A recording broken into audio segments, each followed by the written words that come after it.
전 세계 에너지를 움직이는 바닷길이 막혔습니다. 중동의 좁은 해협 하나가 지금 세계 경제를 흔들고 있습니다. 국제 유가는 배럴당 100달러를 돌파했습니다. 우리나라 환율은 1,500원을 넘어섰습니다. 기름값, 물가, 우리 삶 전반에 영향이 시작됐습니다. 오늘은 호르무즈 해협 봉쇄 사태를 처음부터 짚어드립니다. 호르무즈 해협이 왜 이렇게 중요한 건가요? 호르무즈 해협은 이란과 오만 사이에 있는 좁은 바닷길입니다. 너비가 가장 좁은 곳은 불과 54km에 불과합니다. 하지만 이 해협은 세계 에너지 공급의 핵심입니다. 전 세계 해상 원유 물동량의 약 20%에서 30%가 이곳을 통과합니다. 중동 산유국들이 뽑아낸 기름이 세계로 나가는 사실상 유일한 백길입니다. 이 해협이 막히면 세계 에너지 가격이 흔들립니다. 한국은 특히 더 취약합니다. 우리나라는 수입 원유의 약 70%를 중동에서 들여옵니다. 그중 95%가 호르무즈 해협을 거쳐 들어옵니다. 액화천연가스도 약 20%를 중동에서 의존하고 있습니다. 해협이 막히면 우리 에너지 수급에 직접 타격이 옵니다. 이것이 이번 사태가 우리에게 남의 일이 아닌 이유입니다. 사태는 지난 2월 말부터 시작됐습니다. 미국과 이스라엘이 이란을 상대로 공습을 시작했습니다. 이란은 이에 맞서 호르무즈 해협 통행을 제한했습니다. 4월 1일 트럼프 대통령은 에픽 퓨리 작전의 성과를 발표했습니다. 그는 이란의 향후 2주에서 3주 안에 더 강력한 타격을 가하겠다고 경고했습니다. 이란은 즉시 맞받아쳤습니다. 미국의 48시간 최후 통첩을 일축했습니다. 이란 혁명 수비대는 미국 MQ-9 리퍼 드론을 격추했다고 밝혔습니다. 이스라엘 북부를 향해 로켓 공격도 재개했습니다. 해협 안에 있던 유조선 10척 이상이 불에 탔다는 소식도 나왔습니다. 전쟁은 단기에 끝날 기미를 보이지 않고 있습니다. 이란이 통행료를 받겠다고 한다는데 그게 무슨 뜻인가요? 해협 물동량은 평시 대비 약 80% 감소했습니다. 유조선 운임은 한 달 사이 3배 이상 올랐습니다. 한국 기업의 유조선 7척도 해협을 통과하지 못하고 대기 중입니다. 한국 선박 26척이 해협 앞에서 발이 묶인 상태입니다. 이란 의회는 통행료, 징수 법안을 통과시켰습니다. 해협을 지나는 유조선에 배럴당 1달러를 부과하는 내용입니다. 대형 유조선 한 척의 통행료는 약 200만 달러, 우리 돈 약 30억 원입니다. 결제 수단은 위안화 또는 암호화폐입니다. 달러는 받지 않겠다는 뜻입니다. 이란은 각 나라를 우호도에 따라 등급으로 나눌 계획입니다. 적대국 선박은 통과 자체가 불가능합니다. 미국과 이스라엘 관련 선박은 협상 시도조차 할 수 없습니다. 중립국 선박은 통행료를 내면 통과할 수 있을 가능성이 있습니다.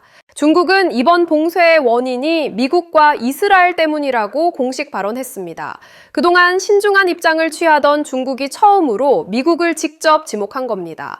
중국도 수입 원유의 42%를 중동에서 들여오는 만큼 이해관계가 큽니다. 국제 에너지 질서를 둘러싼 갈등이 더 복잡해지고 있습니다. 이번 사태는 한국 경제에 직접 타격을 주고 있습니다. 국제 유가는 이미 배럴당 100달러를 돌파했습니다. 원달러 환율은 1,515원대까지 치솟았습니다. 수입 물가가 오르면 우리가 사는 물건 가격도 함께 오릅니다. 전문가들은 유가가 100달러 오르면 국내 물가 상승률이 약 0.7%포인트 올라간다고 분석합니다. 항공유 가격이 오르면 항공권 가격이 오릅니다. 석유, 화학, 원료 공급에 차질이 생기면 제품 가격도 흔들립니다. 전기요금, 운송비, 생산 원가 전반에 영향이 퍼집니다. 정부는 비상 대응에 나섰습니다. 4월 중 평시 도입량의 60% 수준인 5천만 배럴의 대체 원유를 확보했습니다. 미국산 원유 도입을 확대하고 있습니다. 사우디와 카자흐스탄 등으로 수입선 다변화도 추진 중입니다. 봉쇄가 계속되면 한국 경제는 어떻게 되는 건가요? 국제사회도 움직이기 시작했습니다. 영국 주도로 35개국 외교장관 회의가 열렸습니다.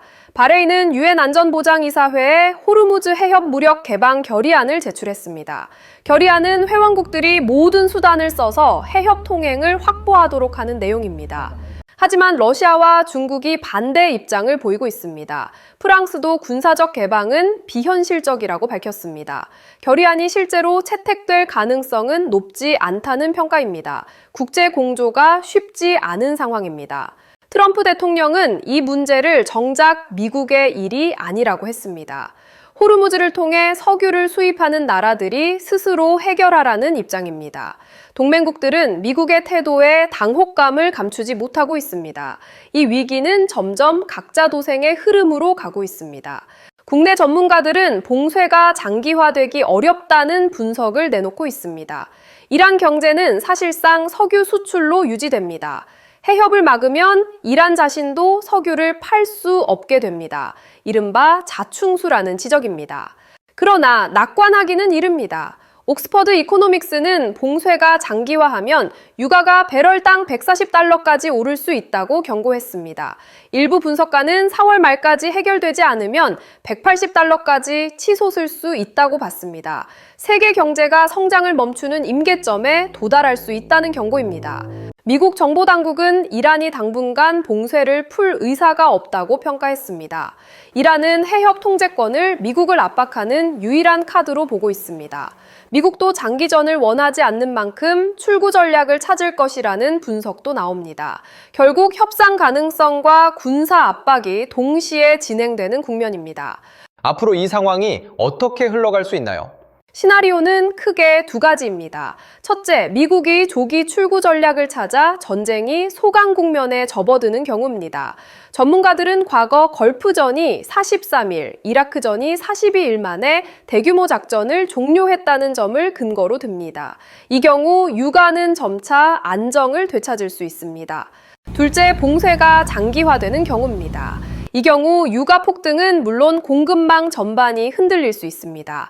산유국들은 해협을 우회하는 송유관 확장을 서두르고 있습니다. 하지만 우회 경로의 수송 능력은 평시 물동량의 7분의 1 수준에 불과합니다. 구조적 문제는 남습니다. 이번 위기로 에너지 안보의 취약성이 다시 드러났습니다. 에너지 수입원 다변화가 더 이상 미룰 수 없는 과제로 부상했습니다. 원전, 재생에너지, 미국산 액화천연가스 확대 등이 논의 테이블에 올랐습니다. 한국도 에너지 안보 전략을 새로 짜야 할 시점입니다. 호르무즈 해협 봉쇄는 먼 나라 전쟁의 이야기가 아닙니다. 우리가 매일 주유소에서 마주하는 기름값과 이어져 있습니다. 마트에서 사는 물건 가격과도 연결됩니다. 냉난방비, 항공권, 택배비 어느 것도 예외가 없습니다. 지금 이 순간에도 해협 앞에는 우리 선박들이 대기하고 있습니다. 정부는 비축유와 대체 물량으로 버티고 있지만 한계가 있습니다.